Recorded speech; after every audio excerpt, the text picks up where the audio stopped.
Hey everybody, welcome back to DX News. The FTX saga continues to unravel, and it unraveled all the way to zero. Welcome back to DX News. Stay tuned to hate your life even more after today's shitstorm in crypto. Let's start off with the market being absolutely crazy. In the same day that we had a massive drop, we also got a pretty cool rebound. Bitcoin went from 15,000 to 17,000 in what looked like a couple of hours. Same thing with Ethereum, which went from 1,500 to 1,000 and then back to 1,300. And that was insane. All thanks to the massive trolling of Sam Bankman's Fried and FTX. Unfortunately, Solana hasn't been that lucky. They went from $36 to $13 and have stayed there. They've had a very small recovery in comparison to everything else. Now, it seems like it's a nice squeeze, but it's still a shit show. The market has dropped billions upon billions of dollars and is the lowest point since January last year. Now, this small rebound we had was for a reason. Let me tell you all about it. Crypto and stocks rallied on Thursday after October CPI report indicated that the US inflation may finally be starting to cool off. Thank goodness. The latest report from the Bureau of Labor Statistics found that the consumer price index rose by 7.7% over the past 12 months. While it was well above the Federal Reserve's 2% inflation target, it isn't a step in the right direction from September's 8.2% number. Following the report's release, the price of Bitcoin increased by roughly 6% from 16,500 to about 17,500. Ethereum, the second largest crypto asset by market cap, had a more considerable jump, rallying from roughly 1,200 to 1,273 in mere moments, and is now trading above $1,300. That's a 30% increase in the last 24 hours for Ethereum. Now, we're at the time that if you're shorting or longing, you could possibly getting a lot of money or a lot of wrecking. There's a guy who longed $1 billion in FTX and lost it all. Could that have been our very own Sam Bankman trying to save his ass? Some people are saying that he's actually trying to destroy THETA and depeg other stables in order to save his own ass. We'll find out more and keep you up to date. A while back, we posted the question, is Sam Bankman-Fried really a good Samaritan, or does he have something else up his sleeve? Turns out there was nothing up his sleeve. All that was holding the value of his own exchange was his own token and some accounting that he claims he didn't know about. Uncle Sammy breaks the silence to say something no one knew. He fucked up. Big time. I'm sorry, he said. That's the biggest thing. I fucked up. I should have known better. I also should have been communicating more very recently. Transparently, my hands were tied during the duration of the possible Binance deal, and I wasn't particularly allowed to say much publicly. But of course, it's on me that we ended up there in the first place. So here's an update on how things are. FTX International currently has a total market value of assets and collateral higher than a client's deposits, which moves with prices.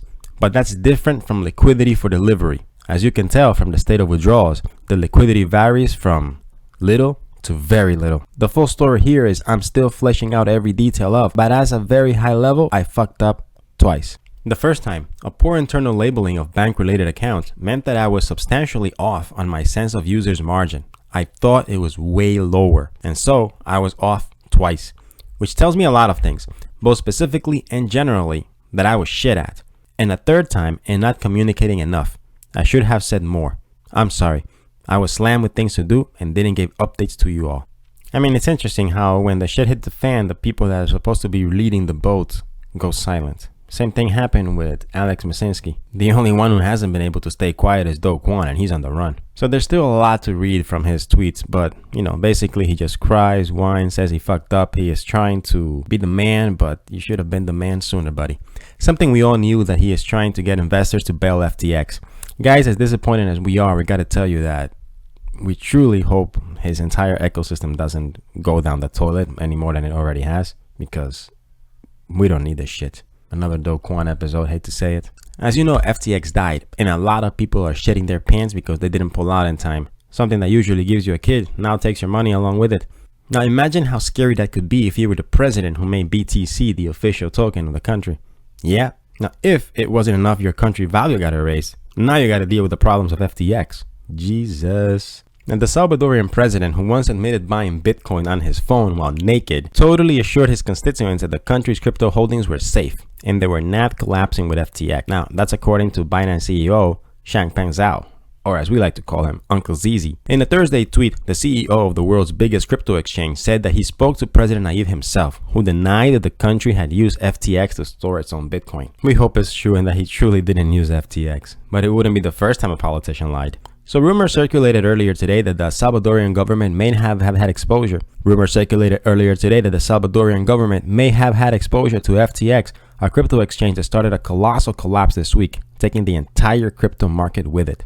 Bazal then said on Twitter, "Man, the amount of misinformation is insane. I exchanged messages with Naive a few moments ago.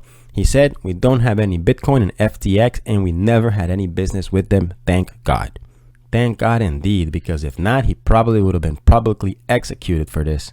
And what does the SEC have to say? Well, Gary Gensler called crypto space toxic. Not surprising there, you bet your ass we're a toxic asshole. How else will we survive this mess? FTX was operating with a toxic combination of factors that would lead investors getting hurt, the chairman of the US securities regulator has said. This is a very interconnected world in crypto, with a few concentrated players in the middle, he said. One of those players had the toxic combination of lack of disclosure, customer money, a lot of leveraging, and then trying to invest with that. And then when the markets turn on them, it appears a lot of customers lost their money, added Gensler. Now, do an exercise.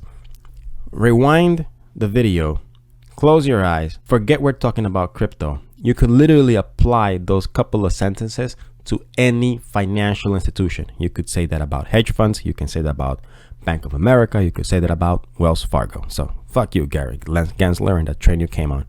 Because while he is not wrong, we don't see him calling banks toxic, who do the same, as I'm trying to explain. At least they're insured, but they still pull up some of the most insane shit ever. Just remember 2008, folks. A lot of customers lost their homes, lost their life savings, but not a single executive was held accountable. Instead, there were record-breaking bonuses due to all the extra cash from taxpayer-funded bailouts. Now put that in your crack pipe and smoke it, you damn hillbilly. The thing is, instead of calling people toxic, they should be really working around the clock to make things like FTX not happen. But no, assholes are too busy sharing every little thing with securities and trying to track crypto people instead of making it safer for them. Tells you what their priorities are. And as always, leaving the best for last. So a lot of final testing going on with V4, guys. Finally, it's here, getting closer and closer and closer. So this is Lewis signing off, remembering to please always do your own research and remember this, if it's not your keys, not your crypto. Stay safe. Until next time.